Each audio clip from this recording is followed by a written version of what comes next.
Hello everyone, Rahul Mishra नाम है हमारा। और आज की जो क्लास रहेगी 11 से लेकर 15 जून तक की बैंकिंग एंड फाइनेंशियल अवेयरनेस हम लोग यहाँ पे डिस्कस करेंगे।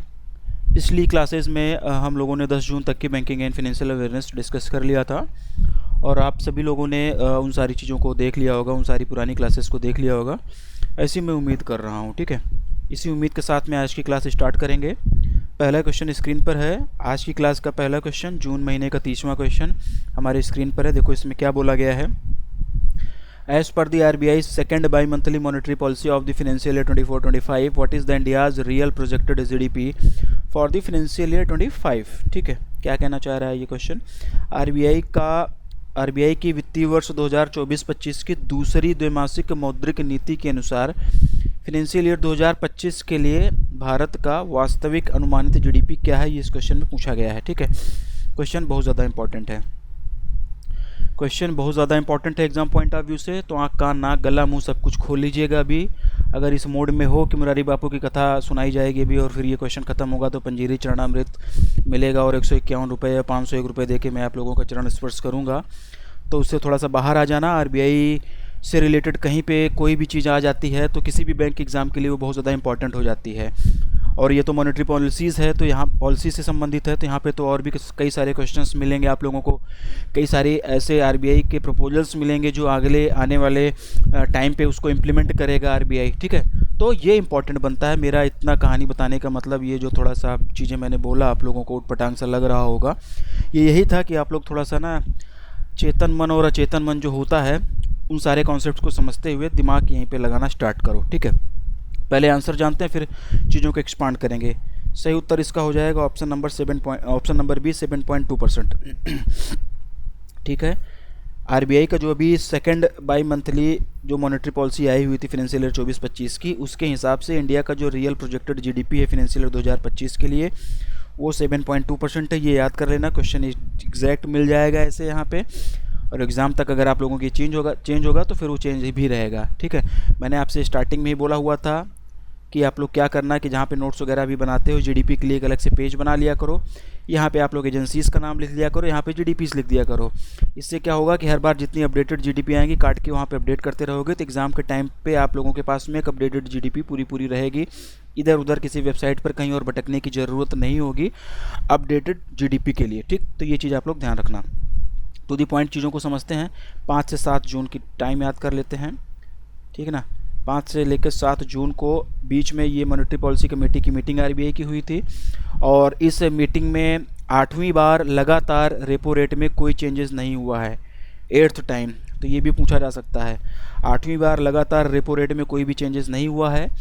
सारी की सारी पॉलिसी रेट्स वही हैं। मैं एक बार नोट डाउन बोल रहा हूँ, लिख रहा हूँ, थोड़ा सा आप लोग अगर नोट डाउन वगैरह कर लीजिएगा, ज़रूरी है। ठीक है, रेपो रेट की बात करेंगे तो ये 6.5% है। चेंजेस कुछ भी नहीं हुआ है, पुराना वाला ही चल रहा है, लेकिन फिर भी क्लासेस है तो पढ़ाना तो पड़ेगा ही। ठीक है, रिवर्स रेपो रेट की बात करेंगे तो 3.35%। SDF की बात करेंगे, अब SDF का फुल फॉर्म आपको पता होगा, इसी में उम्मीद कर रहा हूँ।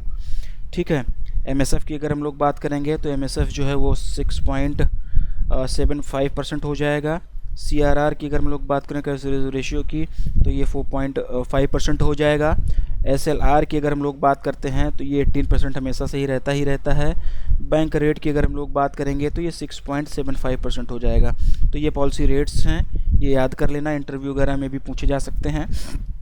ये कुछ एक बेसिक चीज़ें हैं। ठीक है ना, और इसी में जो है CPI इन्फ्लेशन की बात अप टू दी पॉइंट पढ़ेंगे। एक पॉइंट में पढ़ता जा रहा हूँ, बस अब मतलब समझना कि आप लोग जो भी चीज़ें आगे आप लोगों को बताई जा रही हैं, ये जो second by monthly monetary policy की मीटिंग हुई तो उसी से संबंधित पॉइंट है।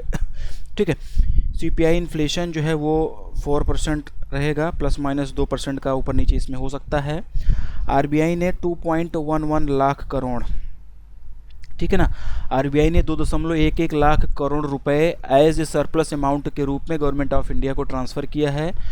अर्थव्यवस्था मजबूत अवस्था में दिख रही थी और RBI ने कॉन्टिंजेंट रिजर्व बफर CRB को बढ़ाकर 6.5% कर दिया। इसके बारे में पिछले के भी क्लासेस में इसके बारे में थोड़ा सा बताया हुआ था, तो क्योंकि ये समीक्षा बैठक थी तो यहाँ पे भी ये सारी चीज़ें हैं, तो मतलब थोड़ा सा ये चीज़ आपको बता रहा हूँ। ठीक है, आप लोगों को 31 मार्च 2024 के अंत तक फॉरेन एक्सचेंज रिजर्व जो था इंडिया का वो 651.5 बिलियन यूएसडी था, ठीक है ना।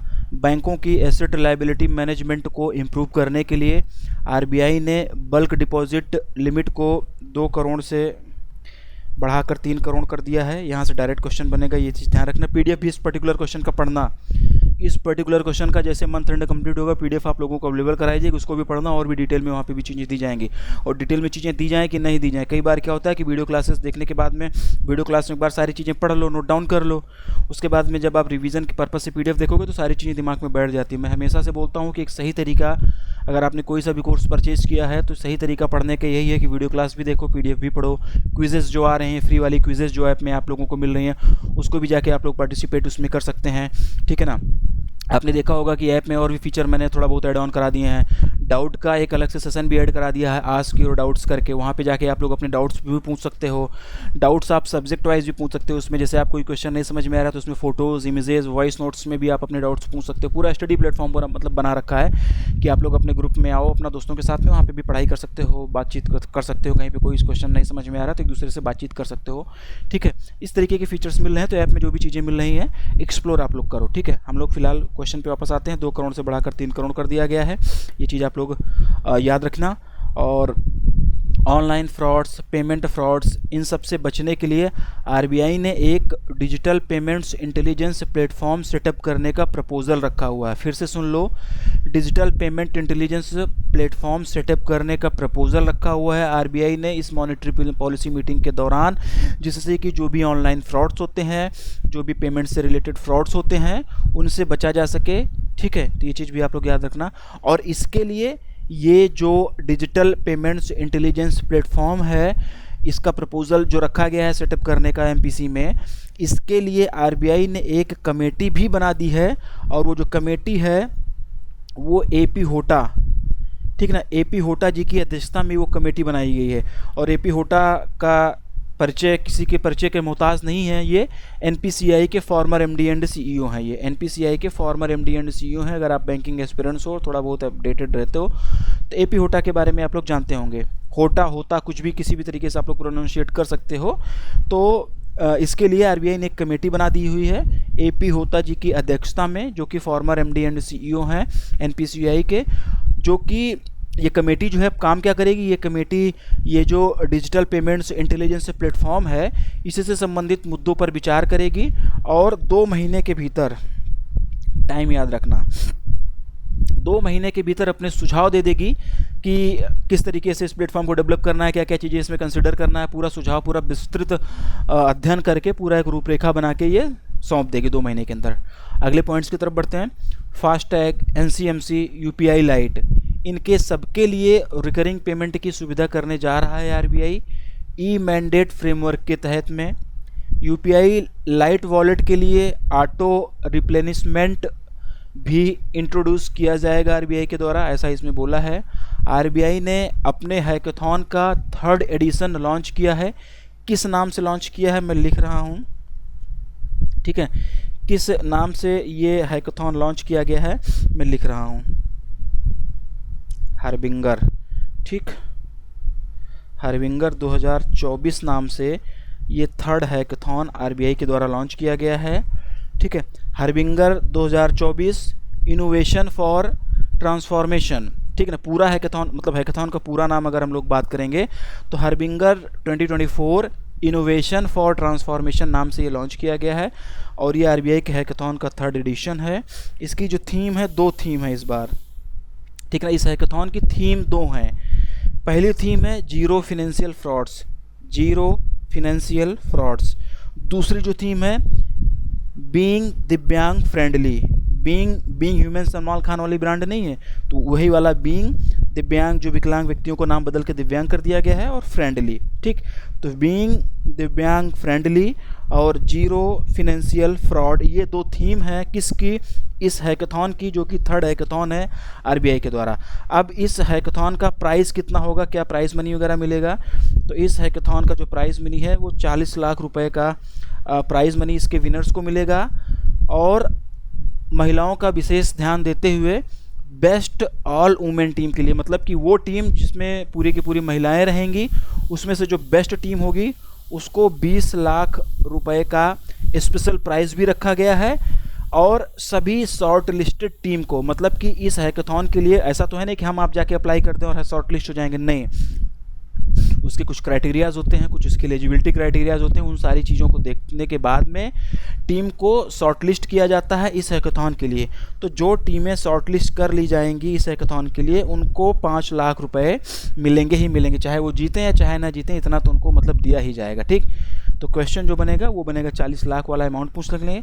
महिलाओं को कितना दिया जाएगा, 20 लाख और शॉर्ट लिस्टेड को जो दिया जाएगा 5 लाख। ठीक है, ये चीज़ आप लोग याद रख लेना। 2 थीम बताई है आप लोगों को, जीरो फाइनेंशियल फ्रॉड और बीइंग दिव्यांग फ्रेंडली, ये सब याद कर लेना। 2 महीने में कमेटी को अपना रिपोर्ट दे देना है। AP होटा की अध्यक्षता में ये कमेटी बनाई गई है।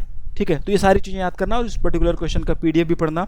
एग्जाम पॉइंट ऑफ व्यू से बहुत बढ़िया क्वेश्चन था। अगले क्वेश्चन की तरफ हम लोग बढ़ते हैं। SEBI has recently issued a circular which has mandated know your client registration agencies KRAs to update their customer KYC information on Central KYC Record Registry CKYCRR and updating and the uploading of KYC data will commence from which date? These new guidelines aim to simplify customer onboarding process by reducing the turnaround time to registered new clients। Question बहुत ज़्यादा लंबा बना दिया है, कई लोगों के sir के ऊपर से भी जा रहा होगा।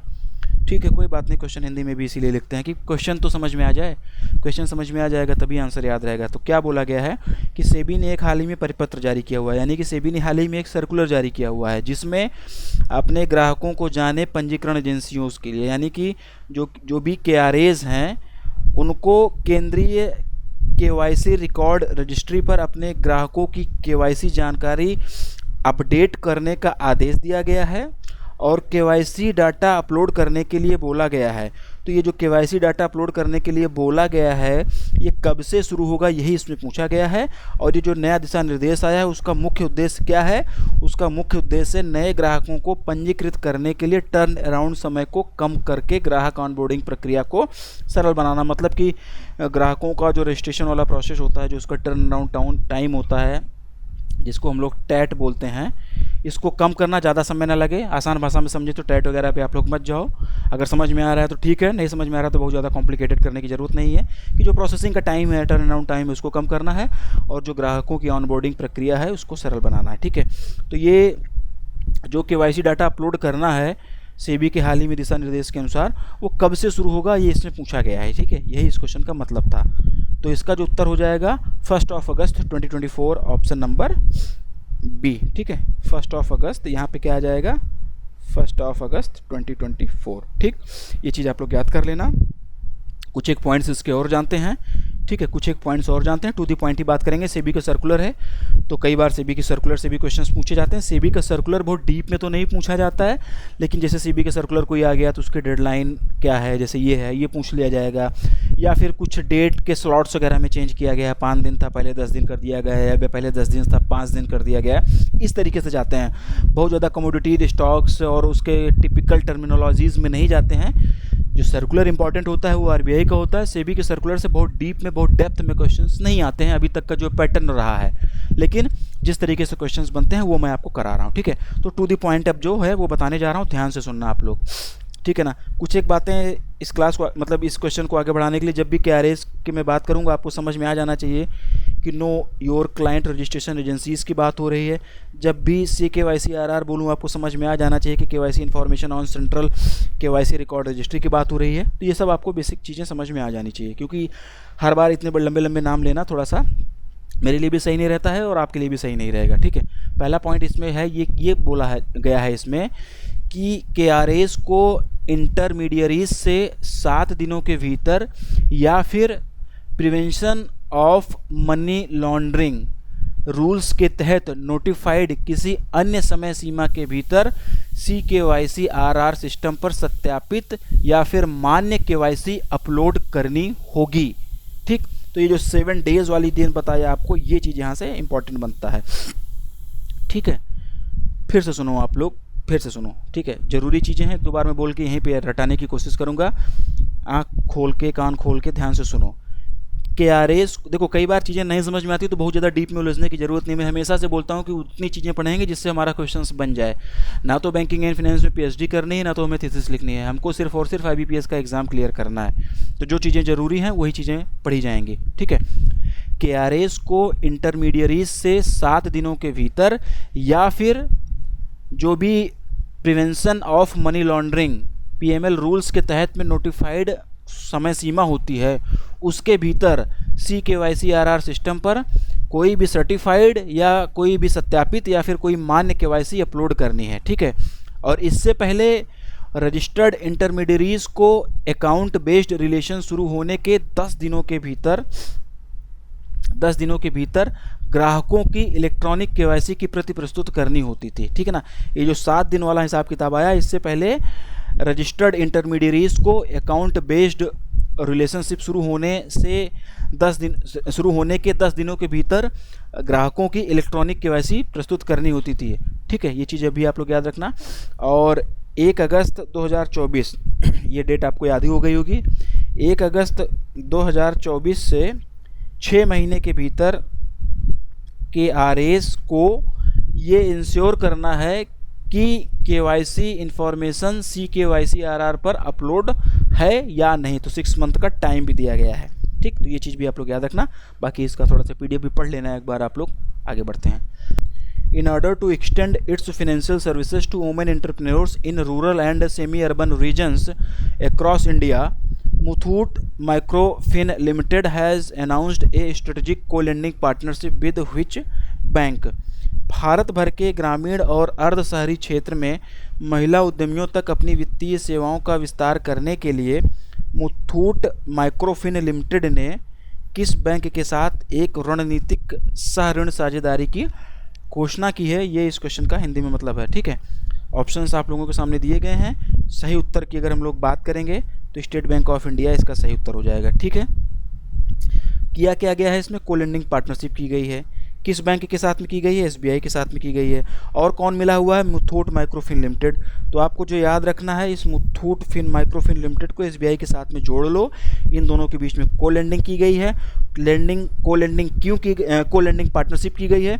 को लेंडिंग पार्टनरशिप क्यों की गई है? क्वेश्चन में ही बता दिया गया है। क्या बता दिया गया है?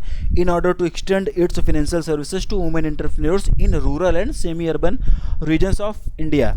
यानी कि भारत भर के रूरल और सेमी अर्बन रीजन्स की जो महिला उद्यमी हैं, जो वुमेन एंटरप्रेन्योर्स हैं, उनको फिनेंशियल सर्विसेज जो है उनको प्रदान की जाने वाली फिनेंशियल सर्विसेज को एक्सटेंड करने के लिए, उसका विस्तार करने के लिए स्टेट बैंक ऑफ इंडिया और मुथूट माइक्रोफिन लिमिटेड ने अभी हाल ही में एक को लेंडिंग पार्टनरशिप किया हुआ है।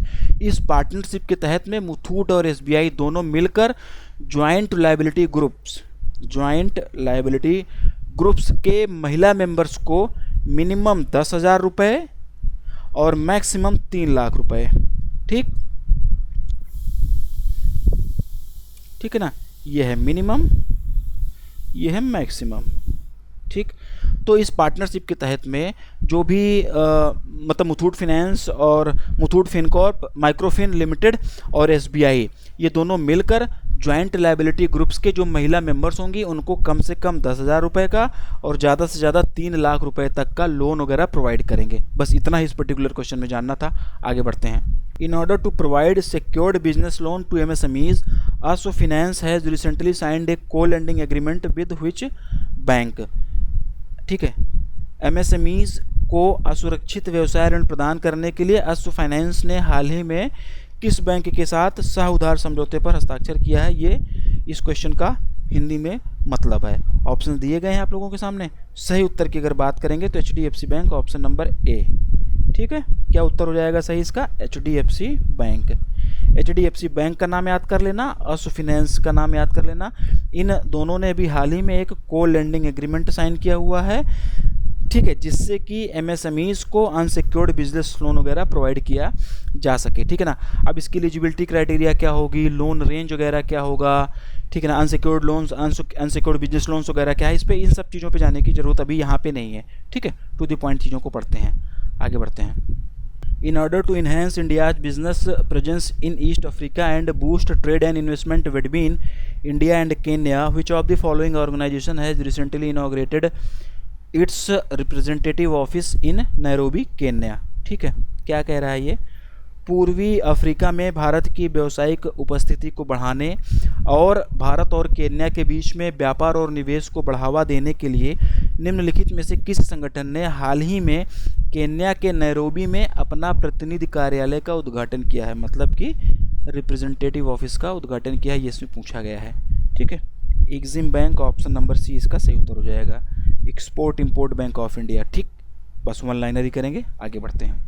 Which mutual fund company has recently become the first fund house in India to surpass rupees 10 lakh crores in asset under management? हाल ही में कौन सी म्यूचुअल फंड कंपनी भारत में एसेट अंडर मैनेजमेंट में 10 लाख करोड़ रुपए को पार करने वाली पहली फंड हाउस बन गई है? ये इसमें पूछा गया है।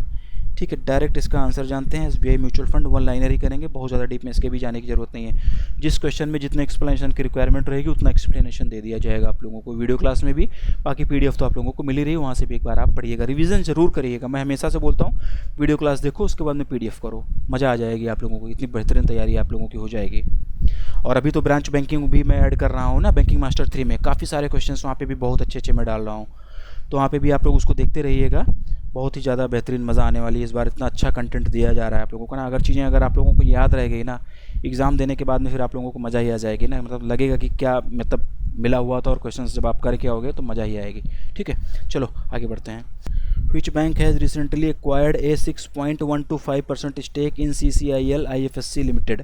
हाल ही में किस बैंक ने CCIL IFSC लिमिटेड में 6.125% की हिस्सेदारी हासिल की है? ये इसमें पूछा गया है। सही उत्तर इसका हो जाएगा bank of India, option number B. ठीक है ना, bank of India, option number B, ये चीज़ आप लोग याद रख लेना। बैंक ऑफ इंडिया ने अभी हाल ही में CCIL IFSC में 6.125% का स्टेक एक्वायर किया हुआ है। एक्विजिशन और मर्जर पे क्वेश्चन आते हैं तो ये एक जगह लिख लेना, नोट डाउन वगैरह कर लेना, और पीडीएफ भी इसकी पढ़ना आप लोग। ठीक है, बैंक ऑफ इंडिया की अगर हम लोग बात करें तो 6.125% का स्टेक इसमें एक्वायर किया हुआ है, और कितने पैसे में एक्वायर किया गया है तो 6.125 करोड़ रुपीज़ में ही ये एक्वायर किया गया है। ऑप्शन में जो भी बैंकें दी गई हैं, इनका headquarter, tagline, MD and CEO, establishment year, इन बैंकों के मोबाइल ऐप का क्या नाम है, इन बैंकों से संबंधित हाल फिलहाल में जो भी योजनाएं आई हुई हैं, इन बैंकों ने हाल फिलहाल में जो भी अपने ऐप लॉन्च किए हैं या फिर कोई स्कीम्स लॉन्च की हैं, या फिर किसी भी वजह से ये हाल फिलहाल में 1-2 महीने के अंदर चर्चा में रही हैं, वो सारी चीज़ें आप लोग इसी समय रिकॉल कर लिए होंगे। बहुत समझदार ऑडियंस हो आप लोग, बहुत अच्छे स्टूडेंट हो आप लोग, ऐसी मैं उम्मीद कर रहा हूँ। और नहीं कर लिए होगे तो मैंने इतना सब कुछ बोल भी इसीलिए दिया है कि आप लोग कर लो। ठीक है ना, तो क्लासेस जब भी देखा करो, एक क्वेश्चन के साथ में 3-4 क्वेश्चन कैसे बन सकते हैं, पुराने क्वेश्चंस को कैसे रिलेट कर सकते हो, हर क्वेश्चन के साथ में करते रहा करो, तभी जाके पढ़ने का मज़ा आएगा और मेरे पढ़ाने का मज़ा आएगा। आगे बढ़ते हैं। Which bank has recently launched a new SME digital business loan product for the MSME sector? किस बैंक ने हाल ही में MSME क्षेत्र के लिए एक MSME डिजिटल बिजनेस लोन उत्पाद लॉन्च किया है? ये इस क्वेश्चन का हिंदी में मतलब है। ऑप्शन दिए गए हैं आप लोगों के सामने। सही उत्तर की अगर हम लोग इसकी बात करेंगे तो इसका जो सही उत्तर हो जाएगा स्टेट बैंक ऑफ इंडिया। ठीक है ना, स्टेट बैंक ऑफ इंडिया ने MSME सेक्टर्स के लिए अभी हाल ही में एक नया प्रोडक्ट लॉन्च किया हुआ है। क्या नाम है इसका? SME digital business loan. ठीक है, ये आप लोग याद कर लेना। और इस नए प्रोडक्ट के तहत में जो टारगेट रखा गया है SBI के द्वारा, वो ये रखा गया है कि 45 मिनट के भीतर MSMEs को लोन वगैरह मिल जाएगा। ठीक है, KYC वगैरह सब फटाफट हो जाएंगे, आधार वगैरह उसके लिए यूज़ करेंगे, बैंक स्टेटमेंट वगैरह यूज़ किया जाएगा। जो क्योंकि SMEs की ये बात हो रही है ना, तो जो आप लोग ITR वगैरह फाइल करते हो ना, वो डिटेल्स लेके फटाफट KYC वगैरह की बाकी जो भी प्रोसेसिंग है, मतलब 45 मिनट के विदिन मैक्सिमम लिमिट जो दिया गया है 45 मिनट का दिया गया, इसके भीतर में ही सारा काम हो जाएगा, ऐसा क्लेम कर रहा है SBI। फिलहाल अभी के लिए आपको इस प्रोडक्ट का नाम याद रखना है और किसने लॉन्च किया है ये याद रखना है। Next, which company has recently introduced India's first index fund focused on defence stock listed in India named Nifty India defence index? ठीक है, हाल ही में किस कंपनी ने भारत में सूचीबद्ध रक्षा शेयरों पर केंद्रित भारत का पहला इंडेक्स फंड पेश किया है, जिसका नाम निफ्टी इंडिया डिफेंस इंडेक्स है? ठीक है, ऑप्शन दिए गए हैं आप लोगों के सामने। पहली चीज़ तो ये नाम आप लोग याद रख लेना। ठीक है, किसके द्वारा ये किया गया है ये भी जानना जरूरी है। तो इसका जो आंसर हो जाएगा Motilal Oswal AMC, option number D. बस वन लाइनर ही करेंगे, बहुत डीप में जाने की ज़रूरत नहीं है। In order to operate as an online payment aggregator, which company has recently received final approval from the RBI? ठीक है, क्या कह रहा है ये? ऑनलाइन पेमेंट एग्रीगेटर के रूप में काम करने के लिए किस कंपनी को हाल ही में RBI से अंतिम मंजूरी मिली हुई है? ये इस क्वेश्चन का हिंदी में मतलब है। ऑप्शंस आप लोगों के सामने दिए गए हैं। सही उत्तर इसका हो जाएगा Orion Pro payments solution private limited. ठीक, Orion Pro payments solution private limited को अभी हाल ही में RBI से अप्रूवल मिला हुआ है, जिससे कि ये ऑनलाइन पेमेंट एग्रीगेटर के रूप में काम कर सके। बस इतना ही पढ़ना है, आगे बढ़ते हैं। Which company has recently launched Bima Central, a platform for insurance portfolio management? ठीक है, किस कंपनी ने हाल ही में बीमा पोर्टफोलियो प्रबंधन के लिए एक प्लेटफॉर्म बीमा सेंट्रल लॉन्च किया है? ये इस क्वेश्चन का हिंदी में मतलब है। ऑप्शंस दिए गए हैं आप लोगों के सामने। सही उत्तर इसका हो जाएगा option number A, CAMS insurance repository services limited. इसने अभी हाल ही में बीमा सेंट्रल नाम से एक प्लेटफॉर्म लॉन्च किया हुआ है, जो कि क्या काम करेगा? जो प्लेटफॉर्म किस लिए है? इंश्योरेंस पोर्टफोलियो मैनेजमेंट प्लेटफॉर्म है बेसिकली ये। और ये लॉन्च किसके द्वारा किया गया? CAMS इंश्योरेंस रिपोजिटरीज लिमिटेड के द्वारा ये लॉन्च किया गया। ठीक है, थोड़ा सा चीज़ों को एक्सपांड करते हैं। बीमा सेंट्रल की अगर हम लोग बात करते हैं तो बीमा सेंट्रल यूजर्स के ई इंश्योरेंस अकाउंट की मदद से life insurance, health insurance, motor policies, इन सबको मैनेज करने की सुविधा देता है। बस आपको KYC वगैरह कंप्लीट करके ई इंश्योरेंस अकाउंट ओपन करना होगा। हिंदी और इंग्लिश में एंड्रॉयड और iOS यूजर्स के लिए उपलब्ध है ये ऐप। इसके साथ साथ में इसका वेब पोर्टल भी जो है वो भी उपलब्ध है बीमा सेंट्रल का। ठीक है, आगे बढ़ते हैं। IRDAI in its recent master circular on life insurance products has mandated insurance companies to offer a policy loan facility across all life insurance saving products to help policyholders meet liquidity needs. This is effective from which date? ठीक है, क्या कह रहा है ये? IRDAI ने जीवन बीमा उत्पादों पर अपने हालिया मास्टर सर्कुलर में बीमा कंपनियों को पॉलिसी धारकों की तरलता यानी कि पॉलिसी धारकों की लिक्विडिटी आवश्यकताओं को पूरा करने में मदद करने के लिए सभी जीवन बीमा बचत उत्पादों, ध्यान रखना, सभी जीवन बीमा बचत उत्पादों में पॉलिसी ऋण सुविधा प्रदान करने के लिए आदेश दिया है। मतलब कि जो भी आपकी पॉलिसी होगी उस बेस पे आपको ऋण मिल सकेगा। ठीक है ना, वो सुविधा दिया है IRDAI ने, और जीवन बीमा उत्पादों के लिए बात हो रही है। ठीक है ना, तो ये जो आदेश दिया गया है ये किस तारीख से प्रभावी होगा, यही इसमें पूछा गया है। ठीक, तो इसका जो सही उत्तर हो जाएगा, इसका सही उत्तर हो जाएगा 30 सितंबर 2024, ऑप्शन नंबर सी। ठीक है, ये IRDAI का सर्कुलर है। तो जैसे RBI कहता है वाला सेक्शन आप लोगों को मिलता है PDF में, उसी तरीके से अगर IRDAI का कोई सर्कुलर होता है या उससे रिलेटेड कोई न्यूज़ होती है तो वो भी मैं PDF में ऐड ऑन कर देता हूँ। ठीक है ना, कई बार सर्कुलर को जैसे जिस सर्कुलर को MCQ के फॉर्मेट में फ्रेम कर सकते हैं उसको फिर MCQ में ही डिस्कस कर लेते हैं। जो अलग से सेक्शन में देता हूँ आप लोगों को IRDAI न्यूज़ वाला, वहाँ पे नहीं रहता है। तो ये MCQ में डिस्कस कर ले रहे हैं, तो IRDAI न्यूज़ वाला जो सेक्शन होता है वहाँ पे ये चीज़ें आपको नहीं मिलेंगी। कंटेंट पूरा मिलेगा, सेक्शन आगे पीछे हो सकते हैं, सेग्रीगेट किया जा सकता है वो अपने अपने अलग अलग तरीके से। ठीक है, तो ये IRDAI का सर्कुलर है। यहाँ पर ठीक है ना, टू द पॉइंट चीज़ों को हम लोग समझने की कोशिश करते हैं। पहली चीज़ तो ये डेट आप लोग याद रखना। ठीक है, 30 सितंबर 2024 वाली डेट आप लोग याद रखना। ठीक है, सभी लाइफ इंश्योरेंस सेविंग प्रोडक्ट्स पर 30 सितंबर 2024 से पॉलिसी लोन फैसिलिटी उपलब्ध कराना मैंडेटरी कर दिया गया है IRDAI के द्वारा, जिससे कि पॉलिसी होल्डर्स की जो लिक्विडिटी नीड है उसको पूरा किया जा सके। ठीक है, मास्टर सर्कुलर आया हुआ है, उसी में ये सारी इन्फॉर्मेशन दी गई है। ठीक, और यह सर्कुलर एनुअल बेसिस पर रिव्यू किया जाता है और जो भी ज़रूरी चेंजेस होते हैं वो कर दिए जाते हैं रिव्यू के दौरान में, और नए अपडेटेड सर्कुलर में फिर से अपडेट करके नया सर्कुलर जारी कर दिया जाता है। ठीक है, देखो अब और थोड़ा सा मेरी तबीयत ख़राब है, ये खांसी खोर रहा, थोड़ा सा इग्नोर करना आप लोग। ठीक है, देखो अब कुछ और चीज़ें भी मैं आपको बता रहा हूँ जो कि एग्ज़ाम पॉइंट ऑफ व्यू से ज़रूरी है, ध्यान से सुनना आप लोग। ठीक है ना, कई बार कुछ एक पॉइंट्स ऐसे होंगे जो आपको नहीं समझ में आएंगे। IRDAI का सर्कुलर है, कुछ टर्मिनोलॉजी ऐसी मिल जाएंगी जो नहीं समझ में आएंगी या फिर कम समझ में आएंगी। तो अगर नहीं समझ में आ रही हैं, कम समझ में आ रही हैं, तो उसको याद कर लेना, बहुत ज़्यादा डीप में घुसने की ज़रूरत नहीं है। जो पॉइंट्स बता रहा हूँ, जो फैक्ट्स बता रहा हूँ, बस वो चीज़ें याद रखना, क्वेश्चन वहीं से बनेंगे अगर बनेंगे तो। इस पर्टिकुलर सर्कुलर से, इस पर्टिकुलर क्वेश्चन से अगर कोई सर्कुलर बनेगा तो जो पॉइंट बता रहा हूँ वहीं से बनेंगे। बहुत ज़्यादा टर्मिनोलॉजी में बहुत ज़्यादा चीज़ें अगर कॉम्प्लिकेटेड हो रही हैं तो घुसने की ज़रूरत नहीं है।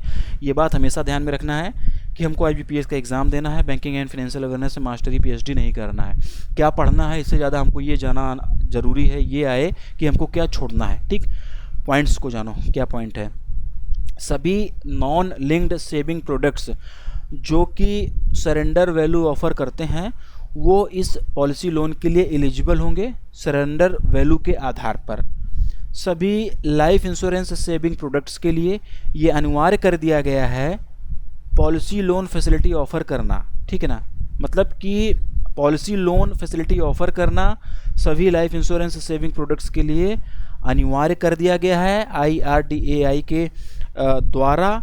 जबकि यूनिट लिंक्ड इंश्योरेंस प्रोडक्ट्स, जिसको कि हम लोग यूलिप भी बोलते हैं, जबकि जो भी यूनिट लिंक्ड इंश्योरेंस प्रोडक्ट्स होते हैं उनको इस अनिवार्यता से बाहर रखा गया। मतलब कि वो पॉलिसी लोन फैसिलिटी ऑफ़र करें या ना करें, ये मैंडेटरी उनके लिए नहीं है, उनके लिए अनिवार्य नहीं किया गया है ये। ठीक है, पेंशन प्रोडक्ट के अंडर पॉलिसी स्टार्ट होने के 3 साल के बाद पॉलिसी होल्डर्स पार्शियल विड्रॉल कर सकता है। फिर से सुनो आप लोग, पेंशन प्रोडक्ट के अंडर पॉलिसी स्टार्ट होने के 3 साल के बाद, ठीक ना, धीरे धीरे बोल इसीलिए रहा हूँ कि याद हो जाए यहीं पे, 3 साल के बाद जो भी पॉलिसी होल्डर है वो पार्शियल विड्रॉल कर सकता है। और जो भी विड्रॉल की लिमिट होगी, पार्शियल विड्रॉल का मतलब आंशिक, पूरा नहीं, ठीक है, और जो विड्रॉल की लिमिट होगी वो टोटल पे किए गए प्रीमियम की 25% होगी। ठीक है ना, टोटल जैसे मान लो आपने टोटल प्रीमियम आपने 100 रुपये का किया पे, ठीक है, क्योंकि 3 साल के बाद में पॉलिसी होल्डर्स जो है वो पार्शियल विड्रॉल के लिए एलिजिबल होगा। तो एक एग्जांपल के तौर पे समझो कि 3 साल में आपने 100 रुपये का टोटल पॉलिसी प्रीमियम पे किया हुआ है, तो जो आप पार्शियल विड्रॉल कर पाओगे 25% ही कर पाओगे, यानी कि 25 रुपये ही कर पाओगे। ये चीज़ यहाँ पे मैं कहना चाह रहा हूँ, ये क्वेश्चन कहना चाह रहा है। ठीक है, और पॉलिसी टेन्योर के दौरान, अब कोई भी इंश्योरेंस होता है तो उसकी पॉलिसी का टेन्योर होता है 10 साल, 15 साल, 20 साल, जो भी होता है, तो उस पूरे टेन्योर के दौरान 3 बार 3 बार पार्शियल विड्रॉल किया जा सकता है, ऐसा इस मास्टर डायरेक्शन में भी उल्लेख किया गया है। ठीक, पॉलिसी टर्म्स को रिव्यू करने का फ्री लुक पीरियड 15 डेज से बढ़ाकर 30 डेज कर दिया गया है। ये क्वेश्चन भी बनेगा। ठीक है, ये चीज़ ध्यान से सुनना आप लोग। फिर से सुनो, जो भी पॉलिसी टर्म्स होते हैं उसको रिव्यू करने का जो फ्री लुक पीरियड होता है, ठीक ना, पॉलिसी टर्म्स को रिव्यू करने का जो टाइम होता है उसको फ्री लुक पीरियड बोलते हैं। ठीक ना, फ्री लुक पीरियड बोलते हैं उसको।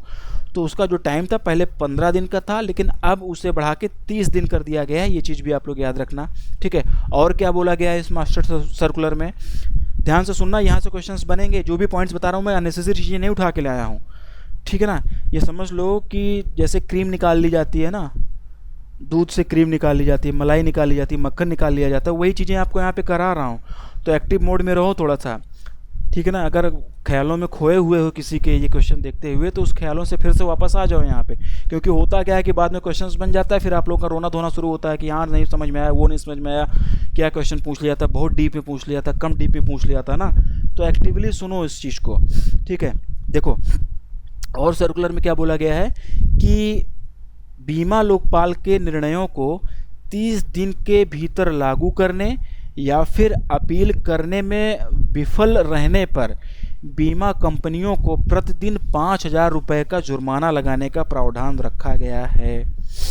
5,000 रुपये पर डे का जुर्माना लगाने का प्रावधान रखा गया है।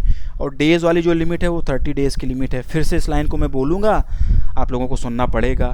क्या बोला गया है इस मास्टर सर्कुलर में कि जो भी बीमा लोकपाल के जो भी निर्णय होंगे, उनके निर्णयों को 30 दिन के भीतर लागू करने या फिर अपील करने में विफल रहने पर बीमा कंपनियों को प्रतिदिन 5,000 रुपये का जुर्माना लगाने का प्रावधान रखा गया है इस नए मास्टर सर्कुलर में। बायर्स के लिए पॉलिसी डिटेल्स को सिंप्लीफाई करने के लिए IRDAI ने एक customer information seat CIS customer information seat, ठीक है ना, कस्टमर इंफॉर्मेशन सीट, सुनते रहो ध्यान से, ठीक है। जो भी बायर्स हैं उनके लिए पॉलिसी डिटेल्स को और ज़्यादा आसान करने के लिए और ज़्यादा सिंप्लीफाई करने के लिए IRDAI ने एक कस्टमर इंफॉर्मेशन सीट भी इंट्रोड्यूस किया हुआ है, यानी कि CIS इंट्रोड्यूस किया हुआ है। और इस कस्टमर इंफॉर्मेशन सीट में क्लेम सेटलमेंट प्रोसेस का क्या क्या तरीका है, क्या क्या चीज़ें उसमें रिक्वायर्ड होंगी, क्या क्लेम सेटलमेंट प्रोसेस के जो भी फंक्शंस होंगे वो चीज़ें मेंशन की जाएंगी। वारंटीज़ जो भी होंगी वो मेंशन रहेंगी इसमें। स्कोप ऑफ कवरेज, ठीक है ना, इंश्योरेंस का जो भी कवरेज का स्कोप रहेगा वो सारी चीज़ें इसमें मेंशन रहेंगी। तो जो ये कस्टमर इंफॉर्मेशन सीट है उसमें क्या क्या चीज़ें मेंशन रहेंगी, क्या क्या चीज़ें सिंप्लीफाई किया जाएगा, क्लेम सेटलमेंट प्रोसेस को सिंप्लीफाई किया जाएगा, वारंटीज़ को सिंप्लीफाई किया जाएगा, स्कोप ऑफ कवरेज को सिंप्लीफाई किया जाएगा, इन सब की डिटेल्स वगैरह इसमें रहेंगी, ठीक है ना। तो मेन बातें आप लोगों को बता दी गई हैं इस सर्कुलर से संबंधित जो जरूरी थी। बाकी थोड़ी बहुत इन्फॉर्मेशन मैं PDF में भी दूंगा, वहाँ से थोड़ा सा आप लोग पढ़िएगा ज़रूर पढ़िएगा, क्योंकि क्वेश्चंस बनने के चांसेस होते हैं, ठीक है ना। मैक्सिमम चीज़ें यहीं पर मैं कराता हूँ, लेकिन मैं बोलता हूँ कि रिवीजन के लिए PDF एक बार खोलो ज़रूर आप लोग, तभी मज़ा आएगा पढ़ाने का, ठीक। चलो आगे बढ़ते हैं।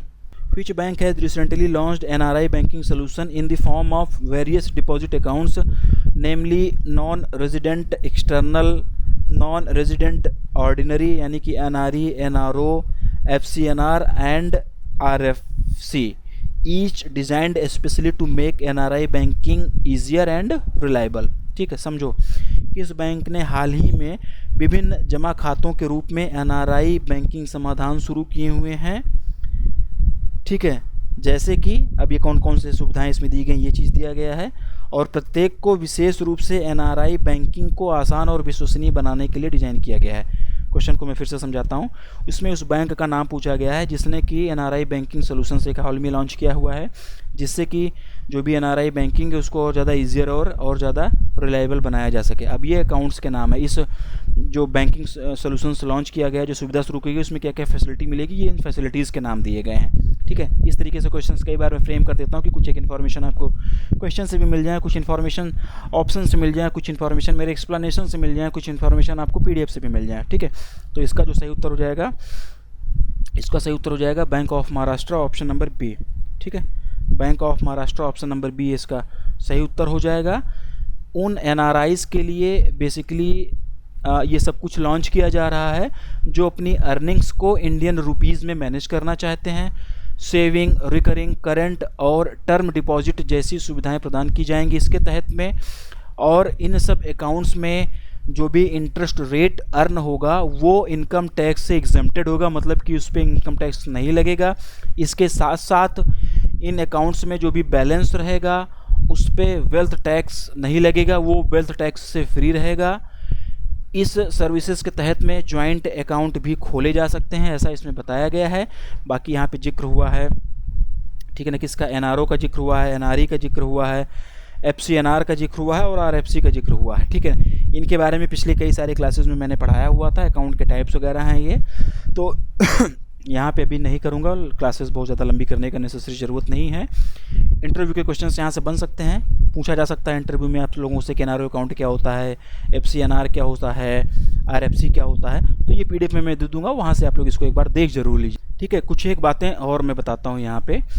तो इस सुविधा को लॉन्च करने के साथ साथ में बैंक ऑफ महाराष्ट्र ने डॉक्टर्स के लिए फिनेंशियल असिस्टेंस प्रोवाइड करने के लिए महाडॉक, ठीक है ना, ये नाम आप लोग याद कर लेना, ठीक है ना, महाडॉक, ये सारी सुविधाएं तो लॉन्च किया ही था अभी बैंक ऑफ महाराष्ट्र ने NRI बैंकिंग सॉल्यूशंस प्रोवाइड करने के लिए। तो इसके साथ साथ में बैंक ऑफ महाराष्ट्र ने डॉक्टर्स के लिए फिनेंशियल असिस्टेंस प्रोवाइड करने के लिए महाडॉक स्कीम भी लॉन्च किया हुआ है, ठीक है। जिनके पास डॉक्टरी की डिग्री है और डॉक्टरी की डिग्री कंप्लीट होने के बाद 2 साल का वर्किंग एक्सपीरियंस है उनके लिए स्कीम है। इस स्कीम के तहत मेडिकल प्रोफेशनल्स को 25 करोड़ रुपए तक का रेपो लिंक्ड लेंडिंग रेट पर लोन प्रोवाइड किया जाएगा। कौन सी स्कीम के तहत में? महाडॉक स्कीम के तहत में, ठीक है ना। ये डॉक्टर वाला उठा लिया है और महा जो है ये बैंक ऑफ महाराष्ट्र वाला उठाया गया है, ठीक है ना। फिर से सुनो आप लोग, तो ये जो महाडॉक स्कीम है, इस स्कीम के तहत मेडिकल प्रोफेशनल्स को 25 करोड़ रुपए तक का, मतलब 25 करोड़ रुपए तक, अप टू 25 करोड़ रुपीस तक का रेपो लिंक्ड लेंडिंग रेट पर लोन प्रोवाइड किया जाएगा। अब रेपो लिंक्ड लेंडिंग रेट वगैरह यहाँ पे जाने की ज़रूरत नहीं है, इंटरेस्ट रेट के संबंधित, तो वहाँ पे नहीं जाएंगे भी, ठीक है। इसके साथ साथ में CGTMSE, ठीक है ना, CGTMSE के तहत में 5 करोड़ रुपए, ये अमाउंट भी याद करो। CGTMSE के तहत में 5 करोड़ रुपए तक का लोन प्रोवाइड किया जाएगा इस स्कीम के तहत में। अब ये CGTMSE क्या है, बहुत सारे लोगों को नहीं फुल फॉर्म पता होगा। Credit guarantee fund trust for micro and small enterprises के तहत में 5 करोड़ रुपए तक का लोन, ये 25 करोड़ का लोन दूसरे के लिए। ये दोनों चीज़ें आप लोगों को क्लियर रखनी है यहाँ पे, कहाँ पे 25 करोड़ है, कहाँ पे 5 करोड़ है, ठीक है। बैंक ऑफ महाराष्ट्र का जिक्र यहाँ पे किया गया है, तो पुणे महाराष्ट्र में इसका हेडक्वार्टर हो जाएगा। 1 फैमिली 1 बैंक, ये इसकी टैगलाइन हो जाएगी। निधु सक्सेना, ये इसके क्या हो जाएंगे, MD एंड CEO हो जाएंगे, ठीक है। ये चीज़ आप लोग ध्यान रखना। अब थोड़ा सा कुछ एक एडिशनल इन्फॉर्मेशन दे रहा हूँ आप लोगों को GDP से संबंधित, ठीक है। GDP से संबंधित मैं हर क्वेश्चन के साथ में कर रहा हूँ, GDP पे मैं अलग से क्वेश्चन फ्रेम नहीं कर रहा हूँ, रिकॉल कराते हुए चल रहा हूँ, एक साथ बताते हुए चल रहा हूँ, लिखते रहना आप लोग, नोट डाउन करना। RBI ने फिनेंशियल, अभी RBI वाला तो फिर पढ़ाया ही था, रिवीजन करा दे रहा हूँ यहाँ पे, ठीक है ना। RBI ने फिनेंशियल ईयर 2025 के लिए इंडिया की GDP कितना किया हुआ है, अनुमानित 7.2% किया हुआ है। पहले यह अनुमान 7% का था, अप्रैल में जब आया हुआ था, अप्रैल में ये 7% का था, अब 7.2% कर दिया गया है RBI के द्वारा, ठीक है। UBS सिक्योरिटीज़ की बात करें तो UBS सिक्योरिटीज़ ने फिनेंशियल ईयर 25 में इंडिया की GDP जो है 7% अनुमानित की हुई है, और ये बोला हुआ है कि फिनेंशियल ईयर 26 से लेके फिनेंशियल ईयर 30 के दौरान इंडिया की GDP 6.5% से लेके 7% तक है। मुझे खांसी बहुत ज़्यादा आ रही है, मेरा गला बहुत ज़्यादा ख़राब है, तो साउंड मेरा थोड़ा सा ऊपर नीचे हो रहा है, मैनेज करिएगा आप लोग, आज के लिए करिए, चीज़ें सही हो जाएंगी, ठीक है। और अगर हम लोग बात करें CCI की, यानी कि कॉन्फेडरेशन ऑफ इंडियन इंडस्ट्री, तो इसने 2024 के लिए जो इंडिया का GDP प्रिडिक्ट किया हुआ है ये 8% किया हुआ है, ठीक। तो ये कुछ एक चीज़ें और थी, आगे बढ़ते हैं। Only 4 Indian companies namely TCH, HDFC bank, Airtel and Infosys were featured among the top 100 most valuable global brands in Cantor Brands 2024 report. What is the rank of the HDFC bank, the only bank in this list. क्या बोला गया है, canter brands 2024 report में शीर्ष 100 सबसे मूल्यवान वैश्विक brand में केवल 4 भारतीय कंपनियां TCS, HDFC बैंक, एयरटेल और इन्फोसिस ही शामिल की गई हैं। इस सूची में एकमात्र बैंक HDFC बैंक की रैंक क्या है, इस सूची में शामिल एकमात्र बैंक HDFC बैंक की रैंक क्या है टॉप 100 में, ये इसमें पूछा गया है। तो इसका जो सही उत्तर हो जाएगा 47th रैंक है, ऑप्शन नंबर A आप लोग याद कर लेना, ठीक है, ये आप लोग याद कर लेना। HDFC जो बैंक है 47th उसकी रैंक है, और उसकी जो वैल्यूएशन है, जो वैल्यू है वो 43.3 बिलियन USD उसकी वैल्यू है। ये 47th नंबर पर है। 4 ही कंपनियां हैं इंडियन की, ठीक है ना, इंडिया की 4 ही कंपनियां इस टॉप 100 में, सबका जान लेता हूँ।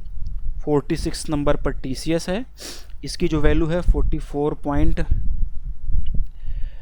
इसकी जो वैल्यूएशन है, इसकी वैल्यूएशन मुझे नहीं याद आ रही है इस समय, ठीक है ना, मैंने क्या ही नोट डाउन किया था, ये मुझे थोड़ा सा कन्फ्यूजन हो रहा है, तो गलत नहीं करूँगा मैं, इसको छोड़ दो आप, ये इतना याद रखो कि 46 पर TCS है, ठीक है। बाकी एयरटेल जो है, एयरटेल की अगर हम लोग बात करेंगे तो एयरटेल जो है वो 73rd रैंक पर है इसमें, और एयरटेल की जो वैल्यूएशन है वो है 25.3 बिलियन USD। हालांकि वैल्यूएशन पूछा नहीं जाएगा, मैं एडिशनल चीज़ें बता दे रहा हूँ, ठीक है। और 74th पे जो है वो है इन्फोसिस, ठीक, वो है इन्फोसिस, ठीक है ना। 74 पर इन्फोसिस, 73 पर जो है हमारा एयरटेल, ठीक है, 6 पर जो है हमारा TCS है, और 47 पर जो है हमारा ये HDFC बैंक है, ठीक है। 46 पर हमारा ये क्या था, TCS था, ठीक है ना, TCS था। TCS की वैल्यूएशन मैं बता दे रहा हूँ, मुझे याद आ गई है। TCS की जो वैल्यूएशन थी 44.8 बिलियन USD थी, ठीक, ये उसकी वैल्यूएशन थी। तो सबसे कम रैंकिंग जो थी वो TCS की थी 46वीं, HDFC 47वें पे था, HDFC की वैल्यूएशन ये थी। 73वें नंबर पर एयरटेल था, एयरटेल की वैल्यूएशन ये थी। 74वें नंबर पर इन्फोसिस था, और इन्फोसिस की जो वैल्यूएशन थी वो कितनी थी, इन्फोसिस की जो वैल्यूएशन थी वो 24.7 बिलियन USD की थी, ठीक है। तो ये सारी चीज़ें आप लोगों को बता दी गई, PDF में भी आप लोग एक बार पढ़ लीजिएगा इसको, तो चीज़ें और अच्छे से याद हो जाएंगी। एप्पल की अगर हम लोग बात करें, आईफोन वाला एप्पल, तो ये इस लिस्ट में टॉप किया हुआ था, ये फर्स्ट पोजीशन पे था, ठीक, ये भी पूछा जा सकता है। और ज़्यादा डीप में जाने की ज़रूरत नहीं है, जितना एग्जाम के लिए ज़रूरी था वो आप लोगों को बता दिया गया। PDF एज यूजुअल जैसे मैं बोलता हूँ, एक बार आप लोगों को पढ़ना ही पड़ेगा। आगे बढ़ते हैं। During the Asian banker summit 2024 in Hong Kong, which organization was recently honored with the Best Conduct of Business Regulator Award in the Asia Pacific region? Hong Kong में एशियाई बैंकर शिखर सम्मेलन 2024 के दौरान हाल ही में किस संगठन को एशिया प्रशांत क्षेत्र में best conduct of business regulator पुरस्कार से सम्मानित किया गया? ये इस क्वेश्चन का हिंदी में मतलब है।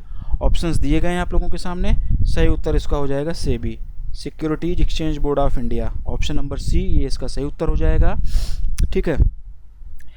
अभी एशियन बैंकर समिट 2024 ये हांगकांग में आयोजित की गई थी, ठीक है, और उसमें जो था best conduct of business regulator award दिया गया, किसको दिया गया, वो सेबी को दिया गया, ठीक है ना, किसको दिया गया, वो सेबी को दिया गया। तो ऑप्शन नंबर सी ये इसका सही उत्तर हो जाएगा, ठीक है। और ये अवार्ड जो दिया गया था एशिया पैसिफिक रीजन के लिए दिया गया था, ठीक है। सेबी को ये अवार्ड इंडियन सिक्योरिटीज़ मार्केट में ट्रांसपेरेंसी, फेयरनेस और इन्वेस्टर प्रोटेक्शन के लिए अच्छा काम करने के लिए ये दिया गया है। सेबी ने T+1 सेटलमेंट वगैरह भी हाल फिलहाल में मतलब लागू इम्प्लीमेंट करा दिया है 1-2 साल के अंदर ही। तो इन सारे अच्छे कामों की वजह से सेबी को ये अवार्ड दिया गया है। एशियन बैंकर समिट 2024 हांगकांग में आयोजित की गई थी, ये क्वेश्चन में ही बता दिया गया है, ये चीज़ भी आप लोग ध्यान रखना। और ये जो एशियन बैंकिंग समिट थी, इसमें से एक चीज़ और पूछा जा सकता है कि इसकी थीम क्या थी, ठीक है। तो इसकी जो थीम थी वो थी bridging innovations and resilience in finance. PDF में भी मैं दूंगा, मैं फिर से बोल भी रहा हूँ, bridging innovation and resilience in finance, ठीक है, ये इसकी थीम हो जाएगी। अगला और लास्ट क्वेश्चन देखेंगे आज की इस क्लास का। Which insurance company has recently launched an industry first plan named Gen2Gen Protect with an option of covering 2 generations with 1 plan, ठीक है। किस बीमा कंपनी ने हाल ही में Gen2Gen Protect नामक एक उद्योग का पहला योजना शुरू किया है, जिसमें एक योजना के साथ 2 पीढ़ियों को कवर करने का विकल्प दिया गया है? उस इंश्योरेंस कंपनी का नाम पूछा गया है इसमें, जिसने कि अभी हाल ही में Gen2Gen Protect नाम से एक नया प्लान चालू किया है, जो कि इंडस्ट्री का पहला ऐसा प्लान है जो कि एक ही इंश्योरेंस प्लान के तहत में 2 जनरेशन को कवर कर रहा है। ये इस क्वेश्चन का हिंदी में मतलब है। तो उस क्वेश्चन का, उस इंश्योरेंस कंपनी का नाम बताना है। तो Kotak Mahindra life insurance, option number D, ये इसका सही उत्तर हो जाएगा, ठीक है। ये आप लोगों को बस इसका प्रोडक्ट का नाम याद रखना है, कोटक Gen2Gen, ठीक ना, इसके आगे कोटक लग जाएगा, ठीक, कोटक Gen2Gen प्रोटेक्ट, ठीक है, ये प्लान का नाम हो जाएगा, ठीक है, प्रोटेक्ट, ठीक। तो ये इसका सही उत्तर हो जाएगा, option number D, Kotak Mahindra bank, ठीक है। आज की क्लास यहीं पर हम लोग ख़त्म करेंगे। 15 जून तक की बैंकिंग एंड फाइनेंशियल अवेयरनेस हम लोगों ने यहाँ पे कंप्लीट कर लिया। अगली क्लास में हमारी आपकी फिर से मुलाकात होगी, इससे आगे की बैंकिंग एंड फाइनेंशियल अवेयरनेस हम लोग वहाँ पे देखेंगे।